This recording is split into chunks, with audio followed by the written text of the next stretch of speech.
चंद्रशेखर शर्मा। दर्शकों, सबसे पहले हम समझते हैं आज के दिन के पंचांग को, जिससे हम आज के इस दिन के अच्छे बुरे समय को समझ सके, जान सकें। आज दिनांक है 13 मार्च सन 2024, विक्रम संवत 2080 चल रहा है। फागुन मास है, शुक्ल पक्ष है, वसंत ऋतु है, तिथि आज की चतुर्थी है और आज का वार है बुधवार। आज के नक्षत्र की बात करें तो अश्विनी नक्षत्र शाम 6:25 तक रहेगा। आगे भरणी नक्षत्र है। योग इंद्र है पूरे दिन और रात्रि 12:47 तक। आगे विधृति योग है। योग की दृष्टि से आज का दिन मिले जुले प्रभाव वाला है, लेकिन इसमें अगर आप कोई सरकारी कार्य करना चाहते हैं तो उसमें आपको सफलता प्राप्त हो सकती है। करण वणिज है दोपहर बाद 2:42 तक। आगे विष्टिकरण रहेगा। सूर्योदय का समय दर्शकों सुबह 6:38 का था और सूर्यास्त का समय शाम 6:34 का है। आज का राहु काल दोपहर 12 से 1:30 के बीच रहेगा। इसे पूरी तरीके से टाल दीजिएगा। इसमें कोई शुभ कार्य नहीं करते हैं और लंबी यात्रा पे नहीं निकलना चाहिए। अभिजीत मुहूर्त आज बुधवार होने से मान्य नहीं है। दिन में 2 बार दुष्ट मुहूर्त भी रहेंगे, इन्हें ध्यान से समझिएगा और सूझबूझ से टाल दीजिएगा। ये हैं दोपहर 12:12 और दोपहर 1 बजे। आज का दिशाशूल दर्शकों उत्तर दिशा में है, तो पहली कोशिश तो यही कि उत्तर दिशा की यात्रा को आप टाल दें, लेकिन अगर जाना बहुत जरूरी है, अनिवार्य रूप से आपको उत्तर दिशा की यात्रा करनी है, तो फिर इसका परिहार करें। परिहार इस प्रकार होगा, उत्तर की ओर मुख कीजिए, थोड़ा सा धनिया या मूंग के दाने खाकर पहले 5 कदम पीछे चलिए और अपने हृदय में अपने इष्ट का या भगवान श्री राम का ध्यान करें, उनसे प्रार्थना करें और फिर इस दिशा की यात्रा करें। तो यात्रा भी अच्छी रहेगी, कार्य सिद्ध होगा, दिशाशूल नहीं लगेगा। आज का शुभ समय दर्शकों, यानी आज के दिन का सदुपयोग करने का जो समय है वो है सुबह 8 बजे से लेकर सुबह 9:30 तक, फिर दिन में 11:10 से दोपहर 12 बजे तक, दोपहर बाद 3:45 से शाम 6:30 तक। आज की चंद्र राशि दर्शकों मेष है, जिससे आज का ये दिन सभी 12 राशियों के लिए कुछ इस प्रकार रहने वाला है। सबसे पहले बात करते हैं मेष राशि की। तो मेष राशि वालों को बचना है अति आत्मविश्वास से। वहीं वृष राशि वालों को निवेश में रखनी है सावधानी और मिथुन राशि वालों को होगा कोई बड़ा लाभ। कर्क राशि वालों को हो सकता है करियर में कोई बड़ा लाभ। वहीं सिंह राशि वालों को आध्यात्मिक अभिरुचि बढ़ती हुई मिलेगी। वहीं कन्या राशि वालों को स्वास्थ्य समस्या आ सकती है। तो तुला राशि वालों को वैवाहिक जीवन में समस्या आती हुई दिख रही है। वृश्चिक राशि वाले शत्रुओं पर पाएंगे विजय। तो धनु राशि वाले शिक्षा के क्षेत्र में मिलेगा आपको शुभ समाचार। मकर राशि वाले रहेंगे अवसादग्रस्त। तो कुंभ राशि वाले आज पराक्रम में वृद्धि पाएंगे। वहीं मीन राशि वाले अपनी मेहनत से बढ़ते हुए दिखेंगे आगे। अब करते हैं आज के दिन की ज्ञान चर्चा, जो आपकी हमारी अंतर्दृष्टि प्रज्ञा को जागृत करेगी।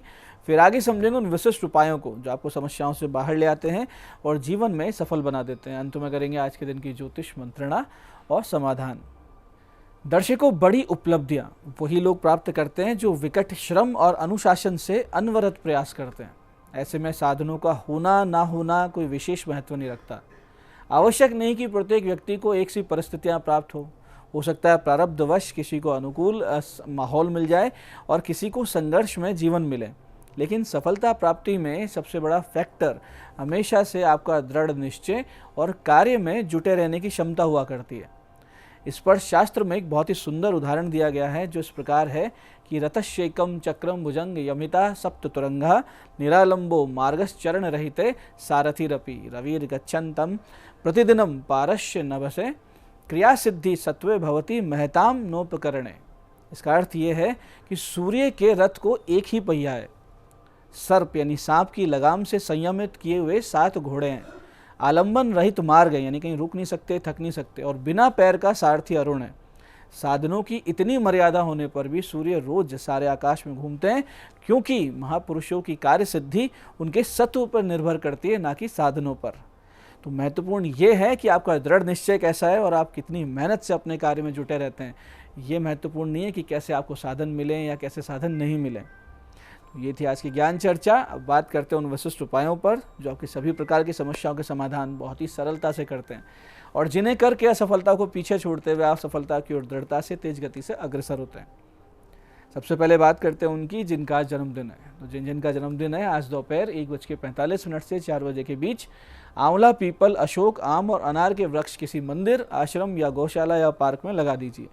शाम 6:50 से 7:50 के बीच में भगवान विष्णु जी के मंदिर जाकर 5.25 किलो बेसन के लड्डू अर्पित करें। निर्धनों में उन लड्डुओं को बांटें। आपका आने वाला वर्ष इन छोटे से उपायों से बहुत ही आनंददायक, सुकून वाला और ईश्वरीय अनुकंपा के साथ बीतेगा, इसमें कोई संदेह नहीं है।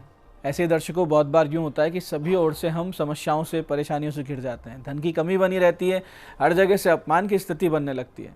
ऐसी स्थिति में यदि आपके साथ भी कोई समस्या आ चुकी हो तो उसके लिए बहुत ही सटीक विशिष्ट उपाय है, जिसमें आपको करना सिर्फ ये है, एक छोटा सा लघु हवन घर में नित्य करना शुरू कर दें। इसके लिए जो सामग्री चाहिए वो इस प्रकार रहेगी, ध्यान से समझिएगा।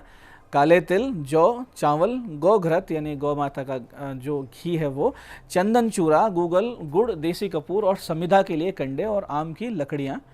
आप नित्य हवन कुंड में सामग्री की 10-10 आहुति 5 मंत्रों की देना शुरू कर दीजिए घर में, और इसका फिर चमत्कार देखिए। इन आहुतियों से आपके परिवार की रक्षा होगी, स्वास्थ्य सुधरेगा, आय के साधनों में बढ़ोतरी होगी, हर प्रकार के संकट स्वतः ही आते आते टल जाया करेंगे।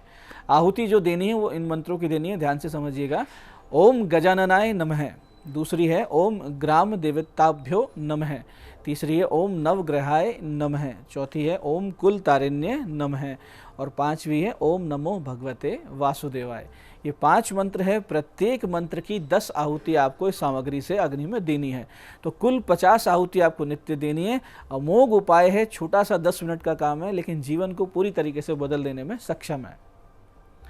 ऐसे दर्शकों, जिन छात्र छात्राओं को अध्ययन में समस्या आ रही हो, लगातार परिणाम खराब आ रहे हों, उनको नित्य शिवालय में शिवलिंग पर कच्चा दूध, गंगा जल अर्पित करना चाहिए, और नित्य माता सरस्वती जी के निमित्त एक ऋतुफल अर्पित कर आधे घंटे बिना गिने ध्यानपूर्वक मन लगाकर इस विशिष्ट मंत्र का जप करना चाहिए। मंत्र ध्यान से समझिएगा। मंत्र इस प्रकार है, ओम अर्हम मुख कमल वासिनी पापात्म शम्यकारी वद वद वाग वादिनी सरस्वती ऐं ह्रीं नमः स्वाहा।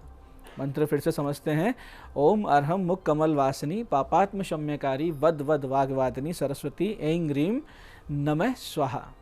इस मंत्र जाप के अंत में ये जो फल, ऋतुफल आपने अर्पित किया है, ये आप स्वयं खाना शुरू कर दीजिए। कुछ ही दिनों में भगवती सरस्वती कृपा आपको प्रत्यक्ष अनुभव होने लगेगी और आप अध्ययन में तीव्र गति से सफलता प्राप्त भी करने लगेंगे, इसमें कोई भी संदेह नहीं। तो ये थे आज के विशिष्ट उपाय जो आपको समस्याओं से बाहर ला रहे हैं, मनोकामना आपकी पूरी कर रहे हैं। अब बात करते हैं आपके सवालों की। आपके सवालों में आज हमारे पास जन्म पत्रिका आई है हमारे दर्शक जयप्रकाश जी की। 12 अगस्त 1980 का जन्म है, सुबह 8:14 कुचामन। बहुत परेशानियां चल रही हैं, कब तक राहत आएगी, इनका प्रश्न है। जयप्रकाश जी, सिंह लग्न, सिंह राशि आपकी, जिसमें लग्न और चंद्र बंधन योग हैं, यानी जो आपका लग्न है और जो चंद्रमा है आपका, वो दोनों बंधन योग में, यानी दोनों तरफ पाप और क्रूर ग्रह आपके मन, वचन, कर्म, बुद्धि और क्षमता का बंधन कर रहे हैं। आप सूर्य पूजा नित्य शुरू कीजिए, किसी मंदिर में सेवा कार्य कीजिए और किसी तीर्थ की परिक्रमा हर महीना जाना शुरू कर दीजिए। आपका भाग्योदय इन उपायों से बहुत ही जल्दी हो जाएगा। आज की दूसरी पत्रिका ये हमारे दर्शक राजेश जी की। 10 जुलाई 1992 का जन्म है, दोपहर 12:23 बूंदी। विवाह का योग कब है, इनका प्रश्न है। राजेश जी, कन्या लग्न है, वृश्चिक राशि की जन्म पत्रिका आपकी। शनि की तीसरी दृष्टि सप्तम भाव पे होने से विवाह में विलंब हो रहा है। आप शुक्र के जप करवाकर एक फायर ओपल पहन लीजिए। आपके विवाह का योग सितंबर 2024 से शुरू हो रहा है। आज की तीसरी पत्रिका ये हमारी दर्शक प्रीति जी की। 15 अक्टूबर 1998 का जन्म है, शाम 6:28 टोंक। प्रश्न है, वैवाहिक जीवन खराब चल रहा है, उपाय बताइए। देखिए प्रीति जी, आपका मेष लग्न है, सिंह राशि है। सप्तम भाव पर शनि की सीधी दृष्टि होने से और सप्तमेश अस्त होने से आपको समस्याएं हो रही है। आप शनि शांति करवाइए, दही शक्कर से नित्य शिव जी का अभिषेक कीजिए, आपको निश्चित रूप से इसमें आराम आने लगेगा। तो दर्शकों, ये था आज का पंचांग, आज के विशिष्ट उपाय और ज्ञान चर्चा। मैं पंडित चंद्रशेखर शर्मा ये आशा करता हूँ बताए उपायों को सही विधि, सटीक समय, अटूट श्रद्धा से करके आप पूरा लाभ उठाएंगे और जो ज्ञान चर्चा, जो सत्संग हमने किया है, इसे अपने जीवन में उतारेंगे। धीरे धीरे आपका जीवन शिवमय, सत्यमय और आनंद में होता जाएगा। मैं महादेव से प्रार्थना करता हूँ कि जब आप हमारे बताए उपाय करें तो आपके कष्टों का निवारण अवश्य हो और मनोकामना पूर्ति निश्चित रूप से हो। कार्यक्रम में बने रहने के लिए बहुत बहुत साधुवाद। भगवती आप सबका कल्याण करे। जय आदिशक्ति।